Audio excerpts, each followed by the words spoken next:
New York City, the 1960s. In a deli on Broadway called Lindy's, comedians gather after shows and argue shop. And over cheesecake, they develop a theory about show business. The longer a show has already run, the longer it will keep running. A show in week 2 might die tomorrow. A show in year 5, it'll be here next year. The comedians were joking.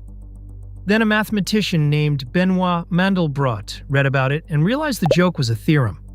Now look at your own kitchen, your grandmother's cast iron pan. Still perfect after 60 years. Sitting in a drawer next to 3 smart gadgets that died in 18 months. The pan will outlive the replacements for the gadgets too. And there's a law that says so. It's called the Lindy effect. For things that don't age physically, ideas, books, technologies, institutions, life expectancy increases with age. Every year something survives is evidence it can survive, so the forecast for its future gets longer, not shorter. That's exactly backwards from people, and that reversal is the whole trick. Stay with me, because Lindy quietly tells you which books to read, which tools to trust, and which advice to ignore. And near the end, the 2 ways people get it badly wrong. The idea traveled a strange road, from the Deli to a 1964 magazine piece called Lindy's Law, to Mandelbrot's math, to the trader Taleb, who named it, generalized it, and made it famous.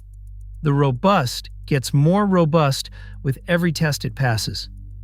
Here's the mechanism, and it's survivorship bias, used correctly for once. Remember the missing planes?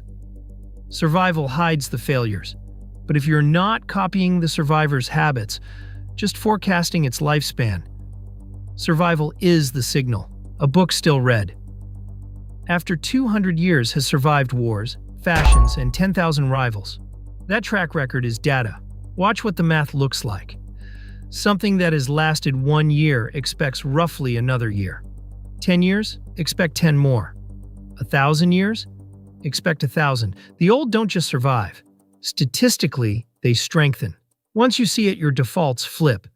Euclid has been teaching geometry for 23 centuries. This year's bestseller has survived 8 months. The wheel, the table, the knife, double-entry bookkeeping.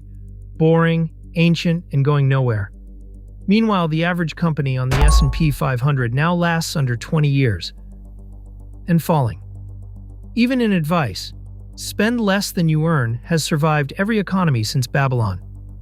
The hot new portfolio strategy has survived 1 bull market. Institutions follow the curve too. The universities, courts, and religions around you are mostly centuries old, not because nothing new is tried, but because the new dies young, and the old has already been stress-tested by wars, recessions, and every generation's attempt to replace it. Pause and try it on your own shelf. Which of your tools would a person in 2075 still recognize? Now, the catch, in 2 parts. First, Lindy only applies to the non-perishable. People, machines with moving parts, milk, they wear out. Their expected future shrinks with age. Applying Lindy to your car is how you end up walking. Second, and more dangerous, old does not mean good. Astrology is 4,000 years old. Bloodletting lasted 2 millennia. Lindy predicts what will survive, not what is true. Bad ideas with strong hosts can be immortal. And don't let Lindy become a permission slip for stagnation. The wheel was once a novelty too. The honest use is as a prior, not a verdict. Start by trusting the old, then let evidence and not fashion overrule it. So run tomorrow on Lindy defaults. Reading list, 1 old book for every new one. The old one has passed more tests. Tools and methods, when 2 options tie, take the one with the longer track record. And for every shiny claim, ask the Deli question, has this survived contact with a generation that had reasons to kill it? That's it. And next time, the oldest piece of mental arithmetic still in daily use. 500 years old, 3 characters long, and it tells you exactly when your money doubles and your debt eats you. Lindy approved, the Rule of 72. Next.